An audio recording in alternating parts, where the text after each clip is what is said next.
예, 오늘은 지난 시간에 총 7편이요. 장자가 7편을 썼습니다만은 처음에 소요유, 소요하다, 논일다죠. 그 아리스토텔레스 학파가요. 그렇게 주로 이렇게 산책하면서 철학적인 얘기를 많이 했다고 해서 소요학파라고 합니다. 놀러 다니는 사람들이에요. 소요유, 놀러 다니면서 노는데 그냥 놀러 다니는 게 아니라 현상계에서 벗어나서 절대계로 초월을 한 겁니다. 그런 세계를 다룬 거고요. 요게 이제 첫 번째, 이게 수행의 경지라고 제가 말씀드렸습니다. 소요유, 그 다음에 그래서 이렇게 현상계를 초월하는 안목이 생기면요. 자, 보십시오. 현상계는 늘 이원성이 있습니다. 플러스가 있으면 마이너스가 있는데 현상계에서 초월한다는 건 여기가 도의 세계죠. 도의 세계, 이원성을 초월한 세계에 논이는 게 소요유면요. 이 도의 세계에서 이 현상계를 보면 플러스나 마이너스나 다 현상계일 뿐이죠. 그런데 보십시오. 현상계 안에서 소요유, 널리 이 우주를 소유할 수 없는 경지에서 볼 때는 플러스는요. 마이너스 입장에서 볼 때는 자기의 적이죠. 플러스가 죽어야 내가 삽니다. 플러스 입장에서는 마이너스가 죽어야 내가 삽니다. 납득도 안 되고 이해도 안 돼요. 저쪽이. 그런데 도의 입장에 서면요. 둘 다 양날개일 뿐이에요. 삶의, 존재의. 그래서 그냥 적당하게 플러스 쓸 때는 플러스 쓰고 우주란 늘 플러스와 마이너스의 균형이니까요. 음할 땐 음하고 양할 땐 양하면 그만인데 도의 입장에서는요. 예. 어느 한쪽의 입장에 서면 자기가 죽어야 저쪽이 흥하니까 서로 대립되게 돼 있다는 거예요. 그래서 변증법이라는 철학들이 나오는 거예요. 플러스 마이너스 이 모순으로 인해 우주가 굴러간다. 그러니까 현상에서 볼 때는 이 둘의 모순으로 굴러가는 것 같지만 실제로는 뭐가 굴리는 겁니까?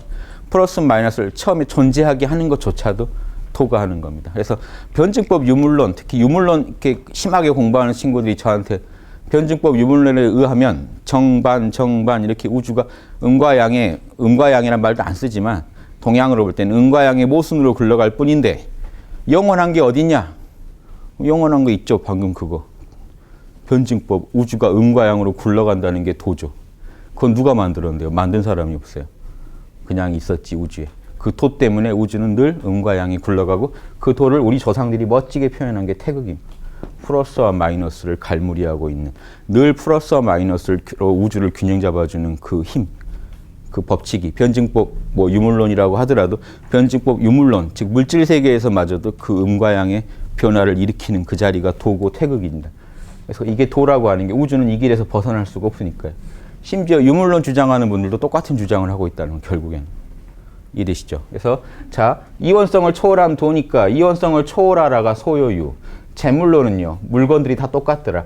도에서 볼 때는 플러스나 마이너스나 다 똑같은 현상계의 존재일 뿐이다. 이해되시죠? 도의 입장에서 지금 이걸 체험해 보시는 거 쉽습니다. 여러분 마음은 플러스 아닌 마이너스일 거예요. 좋다 싫다. 그러니까 좋다 싫다였는데 지금 이 상황 되게 좋다, 이 상황 되게 싫다해서 도로 초월해 보면 어떻게 될까요? 그놈들은 똑같아요. 고를 째자 똑같아져요. 도의 입장에서는 순경이나 역경이나 편한 거나 힘든 거나 현상계일 뿐이에요. 그래서 여러분이 늘 도의 입장에 서시면 본인이 어떤 처지에 있더라도 늘 여여하게 초월적인 입장에서 우주를 품어주면서 살 수 있는 힘이 나오는 겁니다. 지금 여러분이 기분이 기쁨이시든 슬픔이시든 분노이시든 상관이 없습니다. 그건 현상계일 뿐이기 때문에 한 걸음 초월해 버리세요. 분노랑 싸우지 마시고 우울증이랑 싸우지 마시고요. 도로 돌아가세요. 우울해하는 나요. 우울해하는 나가 누굴까요? 이거를 이렇게 도를 우리 마음에다 비유하면 이렇게 설명하면 쉽습니다. 이걸 기쁨이라고 할게요. 여기는 슬픔. 마이너스 감정, 플러스 감정이 있다면 여기는요. 우리 도에 해당되는 건 뭘까요? 사람 마음에서. 나요. 내가 기뻐하고 내가 있어야 기쁘죠. 내가 있어야 슬픈데 도가 있어야 플러스가 일어나고 도가 있어야 마이너스가 일어납니다. 내가 있어야 기쁘고 내가 있어야 슬픈데 나라는 놈은요. 기쁨인가요? 슬픔인가요? 기쁨도 아니고 슬픔도 아니에요. 나는. 여러분 지금 해보세요. 기뻐하는 나는 누군가 하고 한번 느껴보세요. 나라고만 하시면 됩니다. 나. 다른 거. 자, 모른다는요. 두 가지를 써보세요. 기쁨과 슬픔. 내 감정에 대해서는요. 모른다 해버리세요. 몰라. 그 다음에 관심을 나에게만 두세요. 나. 몰라. 기쁜지 슬픈지 모르겠어. 그 다음에 나라고 하는 그 존재에만 집중해 보세요. 내가 지금 있다는 건 느껴지시죠? 나라는 건. 우리가 주어에 너무 관심이 없어요. 수로에만 관심이 있어요. 배고파에만 관심이 있지 배고파는 어디서 나왔나요? 그 말은 나에 계세요. 내가 배고파잖아요. 나한테 관심을 주면 나는요, 배고프고 배부름하고 상관이 없어요. 나지, 그냥. 그래서 순수한 나로 존재하실 수 있으면요, 배고픔, 배부름, 슬픔, 기쁨, 그건 하루 종일 플러스 마이너스를 적절하게 쓰시면 그만이라는 겁니다. 배부를 땐 배부르다고 하고, 배고플 땐 배고프다고 하면 그만이지. 근데 나라는 걸 알고 사는 사람들은 거기에 연연하지 않는데요. 소요유를 놓으시면서, 소요해서 놓으시면서 그걸 동등하게 대접할 수가 있는데, 이게 아니면요, 논일 수가 없으면 재물이 안 돼요. 기쁜 건 한없이 좋고 슬픈 거는 죽을 듯이 싫어요. 이렇게 늘 긴장하고 살게 됩니다. 슬픔을 맞이할까 봐. 또 내가 우울함을 맞이할까 봐 긴장해서 살아요. 그놈을 만나면 나는 죽는다 하고 사세요. 이러면 이원성 안에 사시는 거고요. 나라는 걸 알고 사시면요, 그건 기쁨과 슬픔은 나의 드러난 모습들 중에 하나일 뿐이기 때문에 바꿔버리면 그만이잖아요. 내가 중심이 잡혀 있는데. 그래서 여러분이 중심이, 이게 중용의 육아경전에서는 이 나라는 존재를 중심이라고 하고, 기쁠 때 기쁘고 슬플 때 슬퍼서 이게 적절한, 플러스 마이너스 적절한 걸 뭐라고 했나요? 조화로울 화자. 중화만 이루면 성인이라고 그랬습니다. 유교에서는. 성인 정말 쉬워요. 여러분의 기쁨과 슬픔을 여러분이 스스로 연주할 수 있는 분은 성인이에요. 중용이 뭐라고 했냐면요, 중화를 이룬 사람은 천지를 제자리 찾게 해주고 만물을 길러주는 위대한 존재라고 했어요. 즉 우주에 참가한다는 겁니다. 천지인에 맞먹는 그 사람은요, 중화할 줄 아는 사람이라고 했어요. 자기 감정 조절 못하는 사람은 천지인에서 천지랑 대등하게 못 들어가요. 이해되시죠? 이런 성인은요, 천, 지, 인 이러면요, 일반 사람은 천, 지, 인? 요 정도? 대등하지가 못하다고요. 이해되세요? 이렇게 보여줘야 좀 편하지 않습니까? 천지인하고 대등하게 맞먹을 정도는요, 내가 우주로부터 내 마음을 받았고, 하늘은 우주로부터 에너지를 받아서 에너지를 굴리고, 땅은 물질을 받아 물질을 질서정연하게 굴리는데, 나는 마음을 받아가지고 마음을 잘 쓰고 있다 그러면 천지에 맞먹는 사람이고, 마음을 영 못 다룬다 그러면 지금 본인이 우주에 당당히 설 수가 없는 존재죠. 그래서 그럼 장자는 유교만 이럴까요? 왜 이 얘기를 드렸냐면, 장자가 이 똑같은 얘기를 계속 주장하기 때문에 그래요. 장자도 뒤에 가면 태종사나 덕충부 가면 최고의 경지로서 이런 희노애락을 사계절에 맞게 펼친다라고 되어 있습니다. 우리 그 유교에서 뭐라고 배웠죠? 사계절을 질서 있게 펼치는 걸. 조금 이따 할 텐데, 기쁨은 봄에 가깝죠. 슬픔은요, 가을이나 겨울에 가깝죠. 봄이나 여름에 가깝고, 플러스 감정은요. 그래서 기쁨이 좀 더 커지면 즐거움이 되면요, 이 감정을 나누면요, 기쁨은 봄이고, 즐거움은 기쁨이 더 커진 거니까 여름이고, 즐겁다가 분노가 일어나면요, 분위기가 망치죠. 가을이 되고요. 더 이제 쪼그라들면 마음이 슬픔이 됩니다. 그래서 여러분, 그런데 분노랑 슬픔은 없이 기쁨과 즐거움만 있을 수가 있나요? 예. 그런데 도에 논이는 사람은요, 마음이 분노나 슬픔보다는 즐거움 쪽이겠죠. 그래서 이 기쁨과 이 네 가지 감정 중에 이 감정들은요, 하나도 없을 수가 없지만, 이 베이스에 도를 아는 사람은요, 도를 아는 사람은 늘 마음에 부족함이 없기 때문에 늘 은은한 만족이 흐르고 행복이 흐르게 됩니다. 그래서 이런 기쁨과 즐거움이랑 살짝 다른 은근한 행복과 만족이랄까요? 이게 늘 흐르게 되기 때문에 슬퍼하다가도요, 금방 빠져나오고, 분노에 들어갔다가도 금방 빠져나옵니다. 기본적으로 우리 참나는요, 걱정이 없고 늘 만족하는 행복의 상태이기 때문에 참나를 알고 살면, 그래서 이 초월적인 감정으로서 행복과 희노애락 중에 이런 기쁨과는 약간 구별을 해 주십시오. 예, 그 정도만 아시면. 그래서 내 마음이 늘 사계절과 같이 기뻐할 땐 기뻐하고, 분노할 땐 분노하고, 슬퍼할 땐 슬퍼하셔야 도인입니다. 그러면서도 베이스는 늘 즐거운 상태, 초월적인 즐거움이 흐르는 상태. 이렇게 사시면 장자도 여기에서 조금 더 벗어난 얘기를 못 한다는 겁니다. 장자도 이 정도 하면요, 이제 도인이에요. 그래서 자, 이 얘기를 이제 다시 더 드릴게요. 그래서 소요유 재물론까지 봤고요. 그 다음에 뭡니까? 제목 이름이 양생주입니다. 보십시오. 이게 배양할 양자고요. 생명생자의 주인주자. 생명의 주인을 배양한다는 겁니다. 여러분, 생명의 주인이 뭘까요? 참나죠. 나라고 하는 그놈이요. 나라고 하는 그 자리는, 자 보십시오. 여기 동양사상은 재밌는데요. 이 도, 여러분의 나라고 하는 이 자리, 이거를 순수한 나라는 이 존재에서 이 우주가 펼쳐져 나왔다고 치면요. 동양에서는 이 나를 세 가지 측면에서 접근합니다. 정기신이라고 그래요. 황제내경 같으면 이제 동의보감이나 황제내경 감이 정기신이 많이 강조됩니다. 정. 나라고 하는 건 정력을 갖고 있고요. 에너지, 기력을 갖고 있고 정신력을 가지고 있습니다. 뭐냐면 이 차이들이 있냐면요. 나라고 하는 놈은 사실은 보면 에너지라는 겁니다. 에너지인데 에너지면서도 모든 우리 몸뚱이를 굴리는 몸뚱이를 낳는 힘이 된다는 겁니다. 우주도 토에서 나왔지 않습니까? 그러면 토에 정력이 없다면 어떻게 물질이 나왔을까요? 우리 참나 자리에서 근원의 자리에 정력이 있다는 겁니다. 에너지도 있고 거기에 의식도 있더라는 겁니다. 이 참나 자리에 의식이 없는데 어떻게 우리한테 마음이란 현상이 일어날까요? 생각과 감정이 일어난다는 건요. 여러분의 근원 자리에 참나 자리에 의식이 있다는 겁니다. 그 의식이 있어서 그래서 우주에는요. 인간과 같은 에고는 없을지 몰라도 의식은 있다고 보는 이유가 이겁니다. 의식이 없다면 우리 인간의 마음도 안 나왔을 테니까요.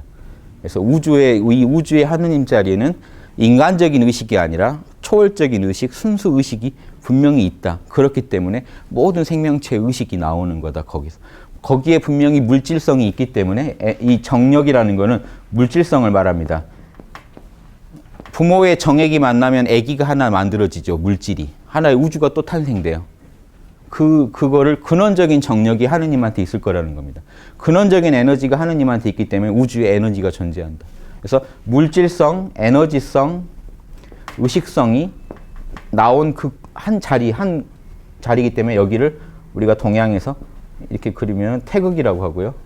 나라는 걸 위대한 존재로 보는 겁니다. 나로부터 우주가 다 나왔기 때문에. 그래서 장자가 뭐라고 그랬죠? 지난번에 진재라고 그랬죠. 이 나 자리를 참된 우주의 경영자이다. 주제자이다. 진재라는 말을 쓰는 겁니다. 우주를 경영하는 그 자리, 태극이란 말도 씁니다. 근데 태극 이전에는 뭐라고 하죠? 동양에서. 이 우주를 낳았을 때는 태극, 이 세 가지를 낳았기 때문에 삼태극이라고도 부르고요. 하지만 이 세 가지가 본래 나로서는 그때 지난 시간 제물론 마지막에 얘기했죠. 아무것도 우주에는 사실 본래 쪼개져 있지 않았죠. 한 덩어리였기 때문에 나눌 수가 없어서 무국이라고도 합니다.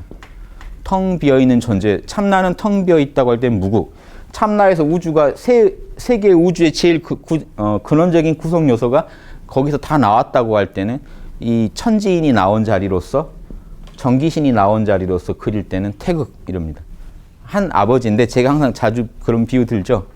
가장이 혼자 자기 있을 때는 무국이고요. 집에 가면요. 아버지하고 자식들이 달려들면 나는 아버지가 돼버립니다.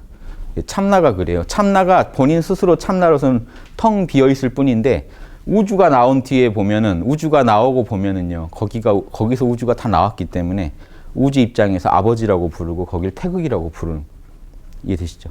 그럼 이 우주에 또 다른 모습이 있죠. 이 태극이요. 이제 아버지가 가장 노릇까지 제대로 해서 집안을 경영을 잘하면 동서남북을 이렇게 경영을 잘한다고 해서 이렇게 그림을 그립니다. 황극이라고 합니다. 여기. 예, 임금 노릇도까지 아주 잘했다. 태극은 아버지. 자, 텅 빈 자리, 아버지 자리, 최고 경영자 자리 이렇게 해서 하나님의 세 모습입니다. 하나님은 텅 비셨으면서 우주를 다 창조하셨으면서 우주를 잘 통치하시는 분입니다. 이게 동양에서 보는 상극 사상입니다. 무극, 태극, 황극. 이게 노자에도 그대로 들어있고요. 장자에도 그대로 들어있습니다. 그래서 인간이 수행하면 뭐가 돼야 되겠죠? 인간 안에 있는 참다는 무극, 태극은 이미 원래 있지 않나요? 여러분의 몸뚱이가 있고 마음이 있는 건 이미 여러분 안에 참나가 태극으로서 훌륭하게 기능하고 있는 거죠. 텅 비어있는 참나가 여러분의 몸과 마음을 낳았습니다. 그럼 어떻게 하면 되나요, 이제? 몸과 마음을 잘 경영하시면 황극입니다. 아까 기쁨과 슬픔을 잘 경영하시면 황극입니다. 그래서 참나가 황극 노릇까지 하기가 어려워요, 인간한테. 그래서 인간이 천지에 늘 못 미치는 이유가 천지는 아무 걱정 없이 균형 잡힌 통치를 하고 있는데요, 도가. 인간한테만 오면 희노애락한테 도가 지는 겁니다.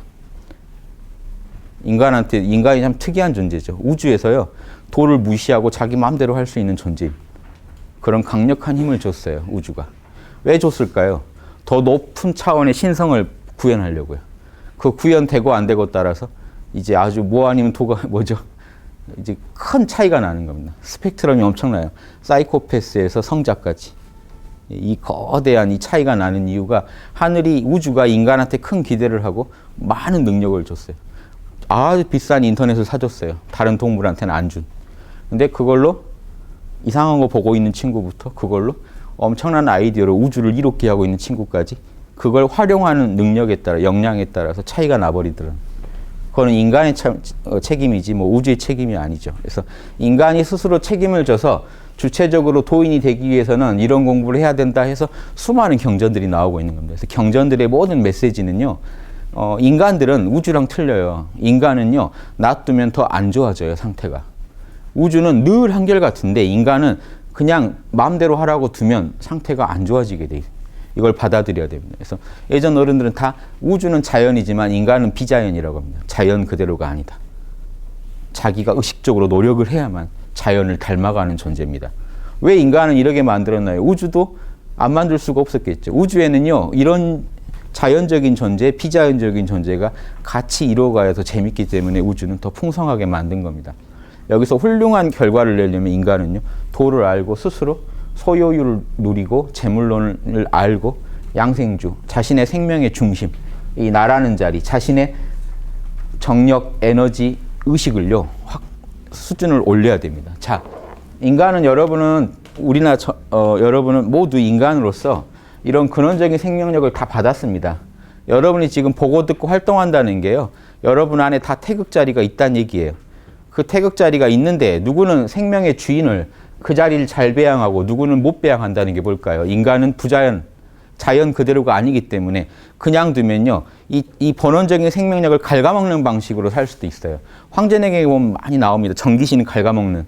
신을 과하게 쓰고 기를 과하게 쓰고 정력을 과하게 쓰면 정기신이 갉아먹어서 이 선천적인 정기신은 이거 앞에다가요, 근원원자 하나 붙으면 원신, 원기, 원정 그러면요, 이거는 참나의 영역에 존재하는 정기신입니다. 우리 육체에 존재하는 정기신이 아니고.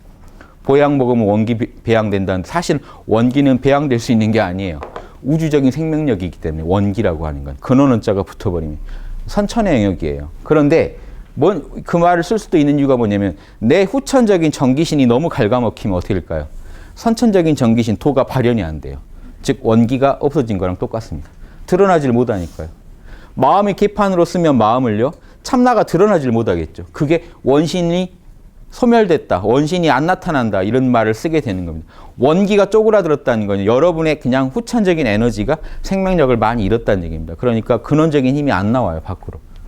여러분 안에는 무한한 생명력이 있는데 밖으로 표출이 안 되는 겁니다. 그래서 보약 드시죠. 원기 보충해서 드시면 사실은 원기가 거기 담겨 있는 게 아니고 내 몸의 기력이 좋아지니까 이 근원적인 생명력이 더 드러나는 겁니다. 나를 통해서. 나무가 말라 죽어가는데 봄이 왔다고 해서 나무가 어떻게 못 해보겠죠. 우주의 에너지가 거기서는 못 드러납니다. 꽃을 활짝 피워야 되는데. 그래서 우리가 후천적인 에너지도 신경 써야 됩니다. 그래서 양생주 그러면요, 우리 후천적인 에너지를 배양하는 것까지 다 들어가요. 내가 후천적으로 마음 곱게 쓰는 것도 다 들어가요. 마음 곱게 쓰고 에너지 잘 관리하는 거, 요게 전체적으로 사실은 생명의 주인을 배양하는 법입니다. 그래서 아주 뭐 보양 먹고 이런 게 아니더라도 내 마음 곱게 쓰는 게 사실은 쓸데없는 에너지 소모를 안 하겠죠. 불필요한 에너지로 번뇌망상으로 괴로워하면서 잠들고 괴로워하면서 일어나고 하다 보면요, 생명력이 갉아먹게 됩니다. 그래서 여러분의 모든 몸의 기력이 빠지게 되면서 근원적인 생명력이 전혀 못 드러나는 상태, 생명의 주인이 배양되지 않은 상태로 들어가겠죠. 그래서 생명의 주인을 배양한다는 건 단순히 건강 문제가 아니고요, 마음을 쓰는 문제이기 때문에 도에서 아주 중요합니다. 그래서 이 부분, 맹자는 뭐라 그랬죠? 그때 지난 시간에 호연지기요. 여러분 안에 근원적인 에너지는 호연지기가 가득하게 여러분 후천적인 에너지 있는 곳에는 호연지기도 가득 들어있는 겁니다. 나타나고 있어요. 거기 이미. 여러분 마음이 있는 곳에는, 번뇌망상이 있는 곳에도 참나가 다 관여하고 있듯이 그걸 어떻게 관리하느냐에 따라 다르겠죠. 그래서 여러분의 기력을 엄한 데 쓰지 않고 진리에 맞게 쓰시면 참나의 뜻대로 사시는 게 이미 양생주라는 거 아셔야 됩니다. 그거 한번 장자는 어떻게 표현했나 한번 보겠습니다.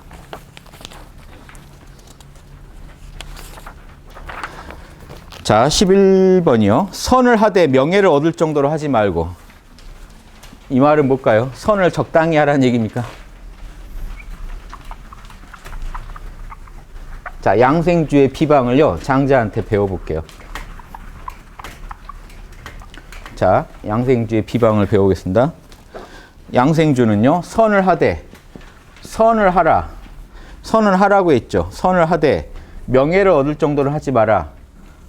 뭐죠? 오바죠. 남한테 인정받으려고 선하지 말라는 겁니다. 양심이 시켜서 하라는 얘기예요. 즉, 선도 이렇게 양심에 맞게 하고요. 악은요, 악을 하되, 벌 받을 정도는 하지 마라. 조금 잘못될 수는 있어도 벌 받을 정도로 나쁜 짓은 절대 하면 안 된다. 왜냐하면 그것도 결국 양심에 따르라닙니다.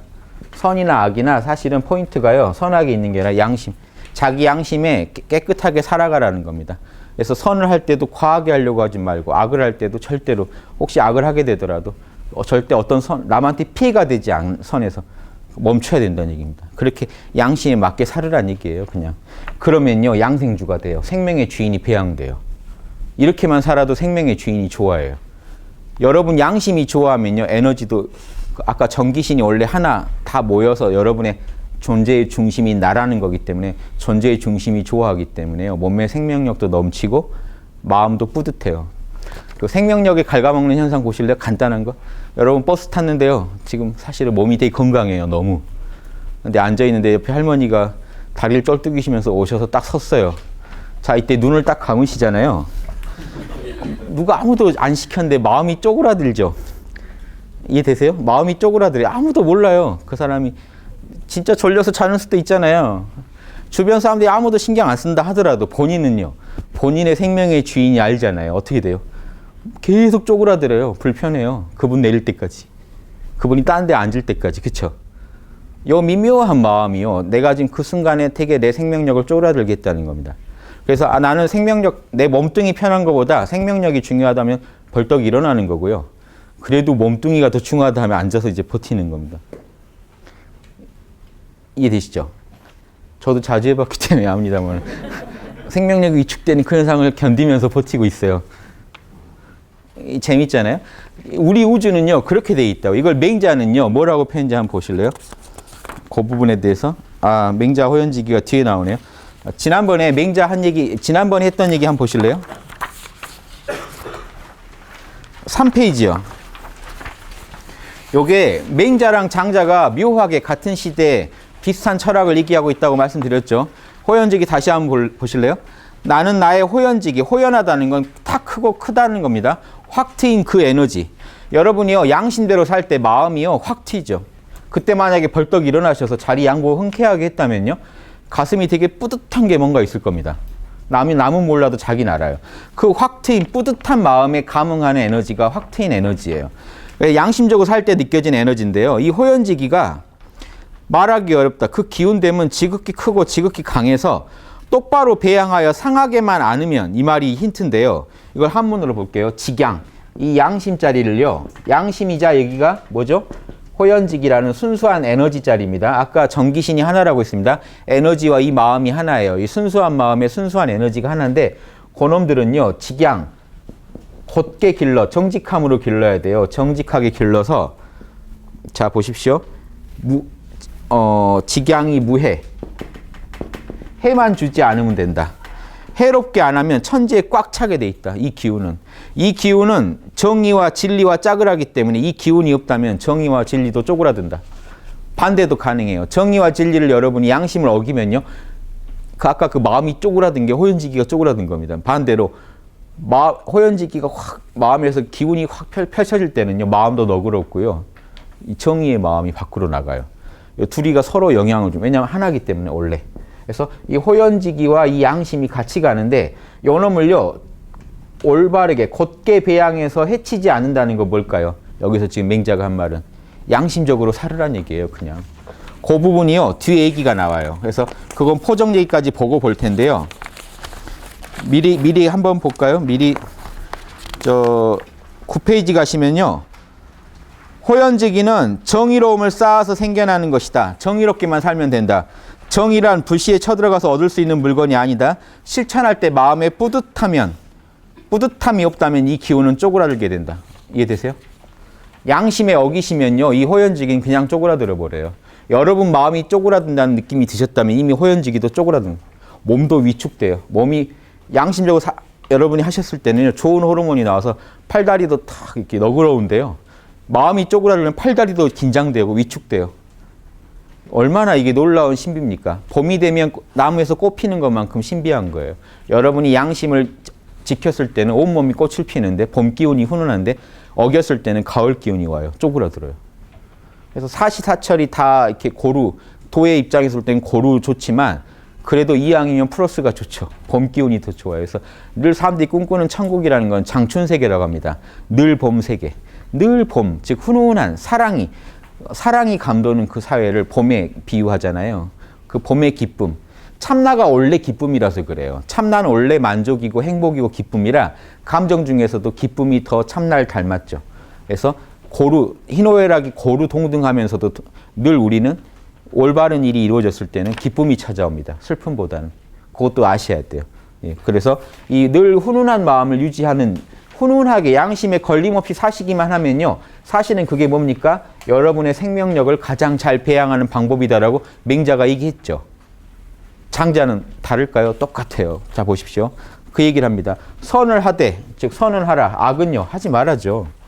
남한테 피해 줄 정도 하지 마. 이게 정의 아닙니까? 정의라는 건요.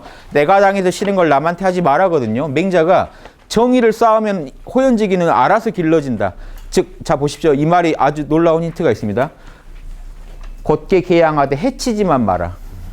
해치지만 말하면 해치지 마라. 여러분 안에 생명력이 계속 약동해서 올라오고 있기 때문에 여러분이 계속해서 잘못된 선택을 해가지고 양심을 해치지 않은 한에는요. 자꾸 피어나게 돼 있어요. 그대로 곧게 따라주기만 하면 양심대로 살기만 하면 되지 억지로 나쁜 짓만 안 하면 여러분은 이 호연지기는 늘 여러분 몸에 가득하게 되어 있다는 맹자 얘기랑 같이 비교해서 보세요. 그래서 자, 그 다음에 동맥을 경맥으로 삼아서 몸을 보존할 수 있다. 동맥은요, 여러분 이렇게 몸이 있을 때 지금 여러분 여기 이 라인이죠. 여러분 몸의 등판의 가장 중심이 된 그 동맥을 경맥으로 삼아라. 내 가야 할 길로 삼으라는 얘기입니다. 그래서 이 얘기를요, 이제 많은 이 주석가들이 좀 난처한 곳이에요. 갑자기 얘기 잘하다가 동맥이 나와버리니까 동맥을 억지로라도 푸는 게 뭐냐면 우리 몸의 가장 중심에 있는 길이라고 해서 늘 중도를 걸어라 이렇게 보통 풉니다. 중도를 걸어라. 그러면 몸을 보존하고 생명을 온전히 해서 부모도 잘 봉양하고 천수를 다 누릴 수 있다. 온전히 몸뚱이를 온전하게 쓸 수가 있다 하는 생명력을 온전히 할 수 있다. 자기 살만큼 살다 가는 그 힘이 생긴다. 그런데 자, 이걸 중도라고 보는 것도 좋아요. 양심을 따르는 게 중도이기 때문에 늘 양심을 따라라를 동맥을 경맥으로 삼아라라고 표현할 수도 있는데 양생주라면요. 하나 더 생각할 게 있잖아요. 우리가 1장에서 이걸 봤죠.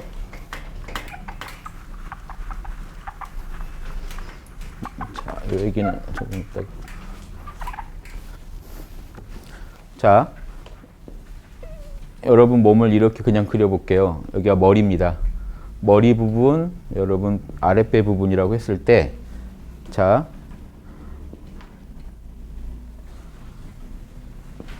요게 여러분 동양에서 12달로 계산하지 않습니까? 그래서 그 달로 계산하면요. 요 가장 여기 북방에 해당되는 이 몸의 아랫부분, 여기가 남쪽, 여기가 북쪽 그럽니다. 여기 동양학에서는. 그래서 이 밝은 쪽, 어두운 쪽은 북, 밝은 쪽은 남쪽. 그래서 우리가 시작할 때 북방에 명, 북명, 남명, 남쪽에도 연못이 있고 북쪽에도 연못이 있는데, 즉 남쪽에는 정액의 바다가 있고요. 북쪽에는 뇌의 바다가 있습니다. 그래서 이 두 사이에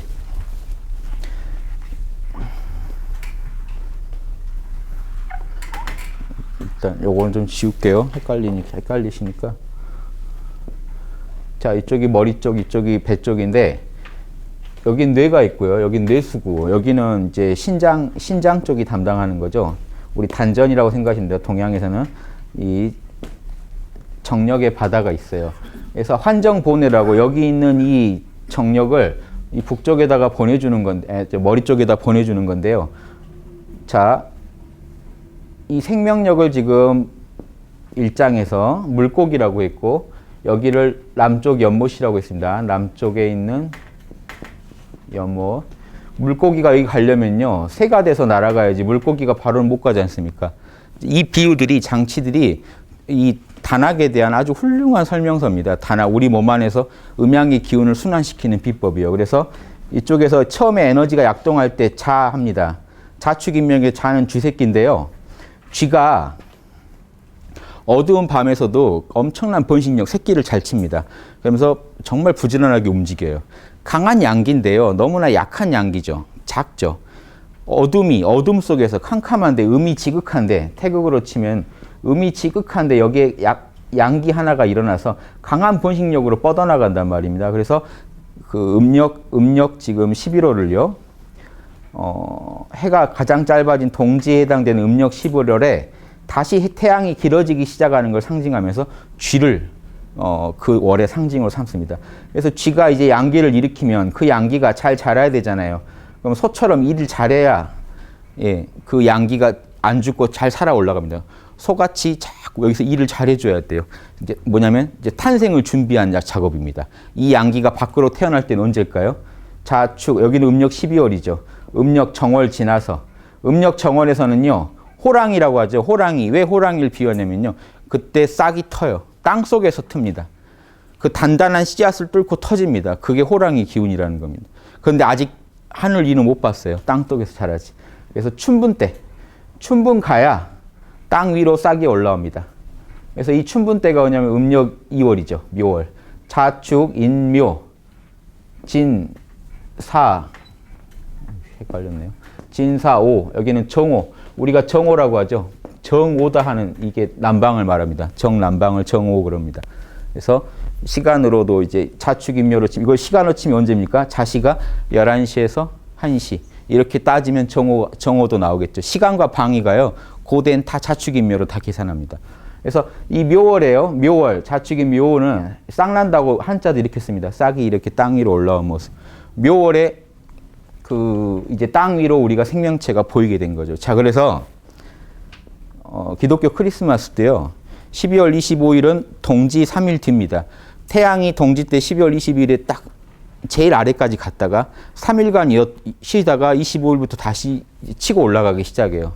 그래서 태양이 다시 부활했다고 해서 동지 크리스마스를 생일이라고, 태양의 신의 생일인 겁니다. 예수님은 나중에 이제 거기 붙여진 거고요. 그런데 태양신이 언제 음기를 이기나요? 태양신이 지금 자라고만 있지, 낮과 밤에서 낮이 밤보다 길어질 때가 언제입니까? 춘분이요. 생명체가 땅 위로 올라올 때도 춘분이요. 그래서 이 춘분 때 부활절 행사를 하는 겁니다. 부활절을 기념하는 겁니다. 그게 원래 그러니까 그 기독교 고유의 그게 아니라는 것도 아시겠죠. 태양신 신앙에서 온 겁니다. 그리고 결국 기독교랑 또 술도 아닌 게요, 예수님을 태양으로 본 겁니다. 이 우주의 진리인 태양을 예수님으로 봤기 때문에 제자도 몇 명 있나요? 태양이 지금 자축이며 12달을 거치죠. 그래서 제자도 12명을 두는 겁니다. 예수님이 태양이기 때문에. 그래서 이런 상징들이 있습니다. 그 전에 다른 신화에도 똑같이 있어요. 그래서 자, 그럼 장자에도 똑같습니다. 자월에서 양기가 치솟기 시작해서, 즉 이 양기는 물고기입니다. 강한 약동하는 물고기, 장어 같은 거 생각하시라고 했죠. 이 물고기가 하늘로 치고 올라가가지고 얼마 만에 남명에 도달했습니까? 6달이요. 축, 인, 묘, 진, 사, 오 해서 6달 만에 도달합니다. 정점을 찍게 돼요. 거기서 다시 음기가 커지면서 나머지 달, 오, 신, 유, 뭐죠? 진사, 오, 미, 신, 유죠. 유. 술, 해, 자, 이렇게 해서 12달이 돌게 된다. 자, 그런데 이게 인체로 치면 여기가 어딘지 아십니까? 동맥이에요. 척추요. 이쪽은요, 인맥이라고 합니다. 이거는 글자를 다르게 쓸게요. 여기는 인맥이라고 해서 여러분 몸 앞을 흐르는 그 맥이, 경락이 있고, 경락 하나는 동맥이라고요. 여러분 여기가 회음 부위고 이게 백회죠. 백회, 여긴 제일 밑에 회음.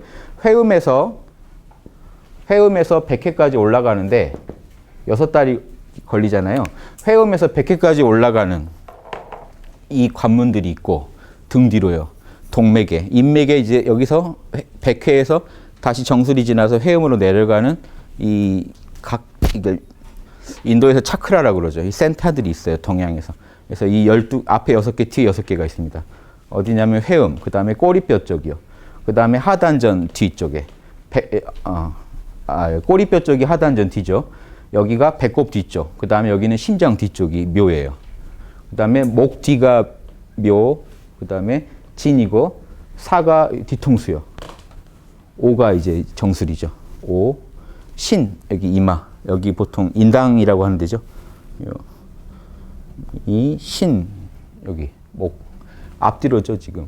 그 다음에 유가 춘분에 반대된 추분이니까 심장 이 양 젖꼭지 사이에요. 여기가 이제 이 뒤쪽에 앞뒤로 지금 여기가 춘분, 여기 뒤에가 춘분, 여기가 추분입니다. 그 다음에 배꼽, 하단전, 다시 회음으로 내려갑니다. 그래서 이렇게 차크라가요. 온몸에 경락이 이렇게 돌게 돼 있어요. 이건 인간이 만든 게 아니죠. 누가 만든 게 아니에요. 여러분이 전혀 의도하지 하실 필요도 없어요. 여러분 몸 안에 그 에너지가 쌓이고 쌓이면 자연스럽게 여러분 안에 있는 곤이라는 물고기가 양기가 약동해서 새가 돼서 동맥을 타고 날아올라서 남명에 가는 겁니다. 즉 그러니까 이 말을 그냥 무시할 말이 아니죠. 양생주의 핵심에다가 뭐라고 했냐면 동맥을 경맥으로 삼아라. 이 말이랑 앞에 곤이랑 지금 북이야기랑 지금 이게 둘일 수가 없겠죠. 정확하게 의식하고 한 말이라는 게 힌트가 자꾸 나오는 겁니다. 즉 이거 자, 이 얘기는 뭘까요? 아까 제가 두 가지 얘기했습니다. 여러분이요, 이 동맥을 잘 돌린다면 천지의 정기입니다. 앞에 그 기억나시나요? 네, 제가 그냥 읽어드릴게요. 앞에 5페이지 보시면 열자가 바람을 타고도 여기를 돌아다닌다. 바람을 타고 갔다가 보름 만에 돌아오고 하는 이런 신비한 현상을 잘 한다라고 돼 있지만 이것도 별거 아니고 그 다음에 전기를 타고 육기를 우주의 모든 에너지를 부리는 신인이 있다라고 할 때 이 신인이 타는 게 전기라고 했죠. 이게 호연직입니다. 정말 맑고 강대한 에너지를요. 우리 몸 안에 이런 에너지 순환, 열자는 이걸 잘 돌린다는 걸 자랑한 거고 잘 돌리는 정도가 아니라 자기 몸만 잘 돌리는 게 아니라 내 몸의 에너지를 잘 돌려가지고 천지의 바른 기운까지 다 조화롭게 중화, 즉 양심을 잘 따름으로써요. 천지 기운도 훈훈하게 늘 봄처럼 이 사계절이 잘 돌아가되 늘 훈훈한 봄이 위주가 돼서 이 천지를 잘 조화롭게 경영하는 경지까지 신인 얘기한 겁니다. 그래서 신인은 훨씬 높은 경지고 예, 그 열자는 이 몸 안에 이런 에너지가 잘 순환되는 경지를 표현한 건데 지금 이 동맥을 잘 돌린다고 하면 이게 무슨 말이냐면 동맥을 경맥으로 해서 이 여러분이 에너지를 잘 순환시키면요. 여러분 몸 안에 올바른 기운, 순수한 기운이 쌓여갑니다. 순수한 마음으로 닦았을 때겠죠. 순수한 마음으로 이런 동맥, 선악, 아까 악을 안 하고 선을 하면서 이런 에너지 수련을 잘 하시면 여러분 몸 안에 호연지기가 가득 찰 테니까 호연지기가 가득 찬 사람은요. 어떻게 될까요? 역으로. 늘 양심적으로 살 수밖에 없습니다.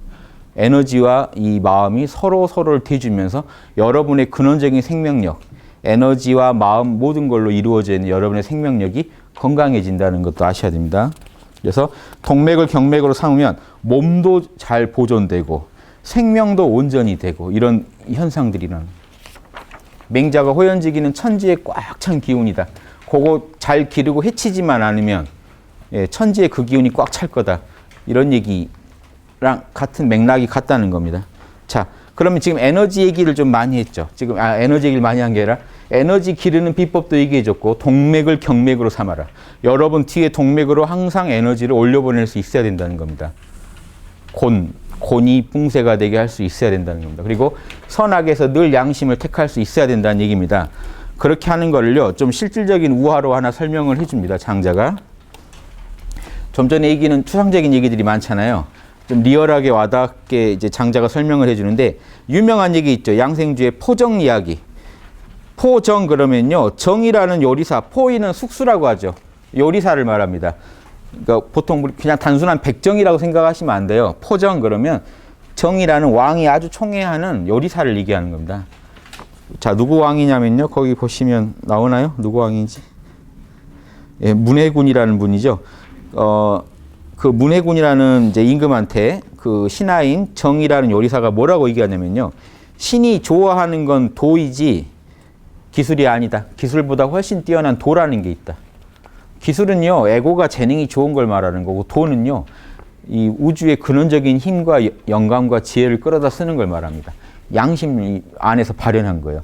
아까 얘기했지만 봄에 꽃을 피게 하는 그 근원적인 힘을 갖다 쓰는 겁니다. 내 마음을 양심에 어기면은 움츠러들게 만들고 양심을 따르면 온몸이 펴지게 만드는 우리 내면의 근원적인 생명력에 충실하게 사는 걸 도라고 하는 겁니다.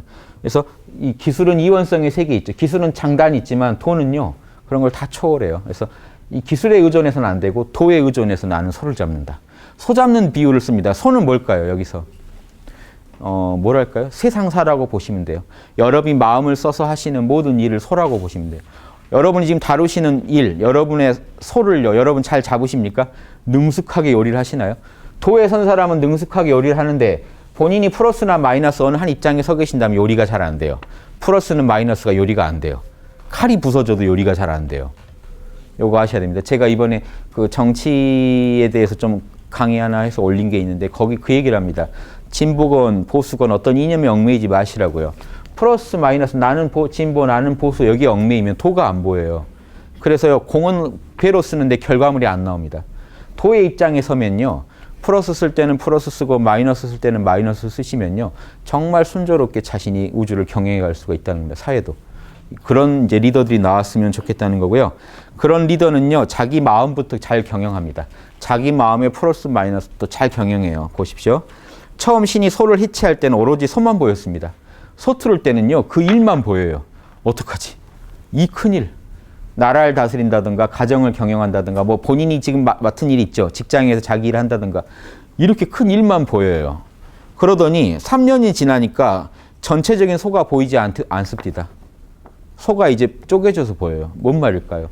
양심을 쓰는 게 아주 더 능통해진 겁니다. 즉 소요율 이게 1년, 2년, 3년입니다. 양생주 단계이기 때문에 3년이라는 말을 쓰는 거예요. 우리 그 논어에서 뭐라고 했죠? 제가 지난 시간에 2에 해당되는 입지, 학문의 뜻이 섰다. 그 다음에 30에는요. 학문이 확립됐다. 학문이 확립된 겁니다. 즉 내가 이 현상계를 어떻게 양심적으로 다뤄야 할지가 견해가 서버린 겁니다. 처음에는 양심적으로 다루려고 해도 길이 안 보여요. 여러분이 지금 제가 사단 분석만 하면 모든 일이 풀립니다 해서 사단 분석을 하면은 잘 안 되죠. 이상하게 나는 잘하려고 했는데 상대방 때문에 말리고 그래서 뭔가 문제가 있다고 보일 때가 소가 크게 보일 때고요. 그게 쌓이고 쌓여서 한 30의 립 나는 사단을 이제 어떻게 쓰면 되겠구나가 본인 스스로 의견이 확립될 때가 옵니다. 그 정도 공부가 되셔야 40의 프로 이제 디테일한 데까지 걸림이 없어져요. 그러니까 지금 3년의 소가 지금 안 보이게 됐다는 건요. 3년 정도 보니 이런 양심을 따르는 법을 연구하니까 양심을 따르는 데 있어서 조금씩 도가 난 겁니다. 양심 따르는 거 제가 사단 노트가 그러니까요. 사단을 그거 다 따르려면 어떻게 막 이렇게 어렵게 생각하시는데 지금 별거 아닙니다. 양심의 신호에 충실한 거예요. 양심이요. 아까 지금 버스에서 앉아서 버틴 거 하나만 아시면요. 양심이 어떻게 움직이는지 다 아실 수 있어요. 양심이요. 여러분이 자기만 살겠다고 남을 조금 배려 안 하면요. 양심이 화를 내죠. 찜찜하게 만들어요. 그때 내가 그 양심의 명령을 따라버리면 양심이 되게 뿌듯함을 나한테 줘요. 그러면요. 지금 여러분이 우리가 많이 마음을 대충 보고 사셔서 그렇지 사단 분석을 하시라는 건요. 여러분 양심을 좀 더 들여다보는 연습을 하시는 겁니다. 그러면 미세한 거 하나에도 양심이 다 신호를 보내고 있다는 걸 알아요. 친구한테 돈을 꿔주고 안 꿔주고 내가 가족한테 이런 말을 날리고 이런 말을 날리고에 따라서 어감에 따라서도 자명찜찜 양심은 정확히 알고 있다가 내가 그걸 했을 때 정확한 인과로 나한테 보여줍니다. 내가 그러지 말라고 했지. 그래서 이런 결과가 오는 거다 하고 말 하나 살짝 다르게 했는데 저쪽 마음이 틀어져 버려요. 여기에 달인이 되는 겁니다. 처음에는 소가 전체로 보인다는 건 참 어려워요. 이걸 신호를 읽어낸다는 게. 이거 인위적으로 만든 게 아닙니다. 제가 사단 노트를 쓰면 혹시 어떤 분들이 쓰시라고 하면 아 이거 나 어렸을 때도 일기를 안 쓰는데 일기를 쓰라고 한다. 두 번째 반응. 아 나더러 자꾸 착한 사람 뭐 그렇게 이런 걸 강요한다. 윤리를 나한테. 아니에요. 여러분 양심은 지금 이미 신호를 계속 보내고 있어요. 그걸 들으시는 귀를 안목을 갖추시라는 것뿐입니다. 사단 분석을 하다 보면 잘 보여요. 양심이 화내는 방식을 그대로 써놨기 때문에요. 인의해지. 남의 입장 무시했을 때, 남한테 피해줬을 때, 무례했을 때, 자명하지 않은 걸 가지고 자기가 옳다고 여길 때 양심은 화를 내요. 그래서 그걸 자꾸 들여다보시면 밝아집니다. 3년이면 소가 이제 깨지기 시작해요. 전체가 이제 쪼개져서 보여서 어떻게 내가 처리를 할지가 눈에 보이고 요즘에는 이제 아주 달인이 된 경기입니다. 요즘이라는 건 이제 3년이 지나서 요즘이 언젠지는 밑에 보시면 나와요. 19년이라고 나와요. 19년이 됐는데도 소를 내가 칼이 하나도 칼날이 안 상했단 말하는데 19년은 뭘 뜻하면요. 장자의 19년이 두 번 나오는데요. 한문으로 10년과 9년입니다. 아까 3년이면은 3년에서 더 배양되면 동양에서는 숫자에 다 의미를 부여합니다. 9면요. 변화의 끝이고 10은 완성이죠. 요즘은 내가 완성의 경지에 도달했다는 얘기를 이렇게 하는 겁니다. 10년, 9년 해서 19년 그럽니다. 그래서 요즘에는 완성의 경지에 도달하는 사람 한번 마음을 볼까요? 완성의 경지에 도달하니까 요즘은 신은 정신으로 돼야지 눈으로 보지도 않습니다. 소를 눈으로 보지도 않는데요. 양심이 하자는 대로만 한대요. 그냥 이 상황에 딱 처해지면 소 잡는다 그러면은 눈에 이렇게 오감도 경시하고 진리의 소리에만 귀를 기울이면서 감각기관을 멈추고 정신이 작용합니다. 즉 감각기관을 아주 안 볼 수가 있겠습니까? 최소화되고 양심이 전면에 드러나서 그 행위를 진행한다는 겁니다. 욕심보단 양심이. 그래서 천리에 의거하여, 맹자가 천리라는 말을 똑같이 쓰고 있습니다. 천리는 뒤에 성리학자들이 제일 중시하던 말인데 다 장자에서 나온 말입니다. 맹자가 아니라 장자가. 근데 재밌는 거는 맹자랑 사상이 그러니까 같다는 겁니다. 이런 부분에 있어서. 맹자도 똑같죠. 이런. 그래서 리, 맹자가 아까 그 도, 리 이런 얘기를 막 강조하지 않습니까? 그래서 이 천리에 의거하여 큰 틈새를 밀치고 큰 빈 곳에 칼을 넣어서 소를 해체하는데요. 틈새가 다 보인다는 겁니다. 그냥요, 그 우리가 볼 때는 소가 한 덩어리로 보이는데 이 사람이 볼 때는 뭐로 보인다는 겁니까? 소 사이에 다 근육 사이에 이 뼈 사이가 다 보인다는 겁니다. 빈 데다가 칼을 집어넣으니까 칼이 상할 리가 있냐는 겁니다. 구멍 있는데 칼을 넣고 빈 데다 칼 넣고 하니까 이 근육과 뼈 다 분해하는데도 칼이 하나도 안 상한다. 요 얘기는 우리가 세상사를 처리할 때 이렇게 하시라는 양심 그대로만 사시니까요. 욕심과 욕심 사이에 그 부분들이 다 보이기 때문에 그렇게만 하니까 욕심에 빠지질 않고 이원성이 안 빠지고요. 예, 진보적일 땐 치고 나갈 땐 치고 나가고 움츠릴 땐 움츠려 드렸어요. 이걸 자유자재로 하니까 조금 더 마음이 안 상한다는 겁니다. 근데 억지로 하려면 마음이 상해요. 억지로 내가 좀 나가자 그러면 안 나가는 사람들 때문에 속상하고 억지로 멈추고 싶으면 또 안 멈추겠다는 사람들 때문에 속상한데 자기 양심대로만 움직이면 남을 안 봐요. 자기가 자기는 진리대로만 상황을 자기가 요리를 하니까요. 그래서 본래 그러한 바에 따라 기술이 일찍이 뼈와 살이 만나고 힘줄이 얽힌 곳을 경유하는 일이 없습니다. 이렇게 골치 아픈 데는 거기 칼날이 아예 그리 안 간다는 겁니다. 상하는 자리는. 즉 이 얘기는 골치 아픈 일이 피해간다는 게 아니라 골치 아픈 일을 안 만든다는 겁니다. 진리대로만 그대로 하니까 이제 여기서 골치 아프다는 건요. 진리대로 하다가 제한받는 그런 게 아니고 에고 노름에 빠지질 않는다는 겁니다. 분별심에 빠지질 않고 늘 진리대로만 처리하기 때문에 큰 뼈는 문제도 아니다는 겁니다. 이 미세한 데까지도 안 빠지는데 더 거친 것들은 신경도 안 써도 된다. 그러니까 여러분이 이런 경지까지 되면 거의 성인의 경지겠죠. 나는 양심 그대로 사는데 공자님이 뭐라고 했습니까? 종심소욕 불유구. 난 내 마음 가는 대로 해도 조금 더 법도에 어긋나지 않는다를 묘사하고 있습니다. 19년 공부를 완성에 이르면 이렇게 된다. 훌륭한 의리사가 칼을 매 해마다 바꾸는 거는 살을 가르기 때문이다. 살이 부드럽지만요. 살도 자꾸 가르다 보면 칼날이 상한다는 겁니다. 즉 그런 일도 나는 살을 안 만난다니까요. 무서운 말이죠. 평범한 요리사들은 달에 한번 칼을 바꾸는데 뼈를 자꾸 쪼개니까 바꾸는 거다. 뼈랑 자꾸 충돌이 나니까요. 자, 나는 지금 19년이 됐는데 수천 마리 소를 해체했는데 어떤 일이 나한테 와도 다 해체해버리는데 칼날이 숫돌에서 막 간 것 같다. 이 얘기하니까 문해군이 어쩌겠습니까? 뛰어나구나. 나는 포정의 말을 듣고 생명을 배양하는 도리를 얻었도다.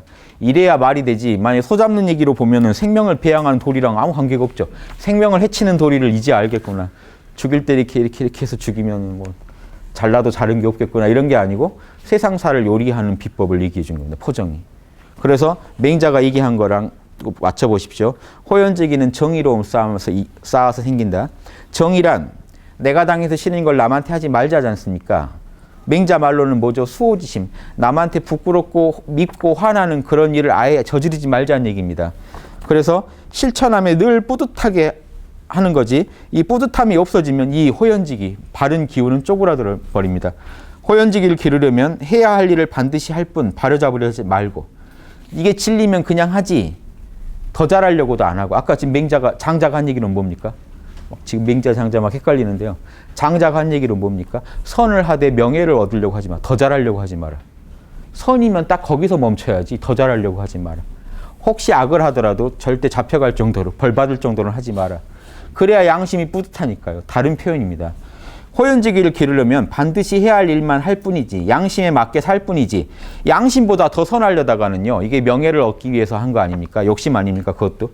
마음으로 잊어버리지 말되 양심을 잊어버리지도 말고 조장하지도 말아야 된다. 더 하려고도 하지 말아야 된다. 여기 아까 장자는 뭐라고 했습니까? 벌 받을 정도로 하지 말고 명예를 얻으려고도 하지 마라랑 같은 얘기랑 아시겠습니까? 동시대 사는 분들 철학이 이렇게 딱딱 아기가 맞는 게 재밌죠. 그러면 또 이런 얘기 드리면 전문가라는 분들도 이런 얘기 하실 거예요. 장자가 도가인데 무슨 육아랑 맞추느냐. 논문도 있습니다. 장자는 육아라는 논문도 있어요. 우리가 도가라고 그냥 단순히 알면 안 돼요. 노자를 잘 이해해서 노자에 나오는 철학들을 잘 활용하신 분은 맞는데 이 양반 자체는 지금 도가인지 육아인지도 몰라요. 누군지도 몰라요. 실존성 자체가 의심되기 때문에. 그래서 이 장자를 잘 분석한 사람들은 장자 4편, 장자 본인의 저작이라고 알려진 7편만 분석해서 노담은 몇 번 나오지도 않아요. 한두 번밖에 안 나와요. 계속 공자와 안자 얘기로 나갑니다. 앞으로도. 그래서 이분은 육아인데 육아 중에 되게 심종, 마음 공부를 많이 하는 육아일 거다라고 주장하는 논문도 있어요. 그것도 아셔야 됩니다. 그러니까 딱 장자는 도가, 맹자는 육아 어떻게 비교를 합니까? 라고 하면 안 된다는 겁니다. 제가 노자와 공자도 연결된다는 거 말씀드렸죠. 얘기해 보면 공자가 4번이나 나는 노담을 따라다닐 때 이렇게 들었다라는 얘기를 합니다. 그러니까 우리가 흔히 아는 사마천사계에서 한 번 만난 걸로 했는데 그게 아니라는 거예요. 계속 노자를 따라다니면서 배웠다는 얘기를 해요. 이런 얘기들 다 종합해서 보면 지금 우리가 아는 도가, 육아를 딱 잘라놓고 이 도가는 무의, 육아는 유의 뭐 이런 식으로 분석하는 건 좀 날려버리십시오. 예. 둘 다 같은 뭡니까? 다 내 희노애락을 제일 자연스럽게 잘 발휘하자는 겁니다. 이게 중용의 핵심 사상인데요. 장자가 그 얘기를 그대로 합니다. 또 보시죠. 양생주다 보니까요. 자, 생명의 얘기를 다루면 하나가 더 있습니다. 여러분은 돌아가실 때 육신이 해칠 때 죽을까요? 안 죽을까요? 공부가요. 이 소요유만 도달해도 여러분 이미 불사라는 걸 아십니다. 참나는 생사도 생은 플러스 사는 마이너스니까 생사 이원성이 안 빠지기 때문에 간단하게 따져봐도 지금 참나는 안 죽는다는 거 아시겠죠? 안 죽는 생명을 이때 이미 알고요. 그 생명의 입장에서 보면 현상계도 다 똑같더라고.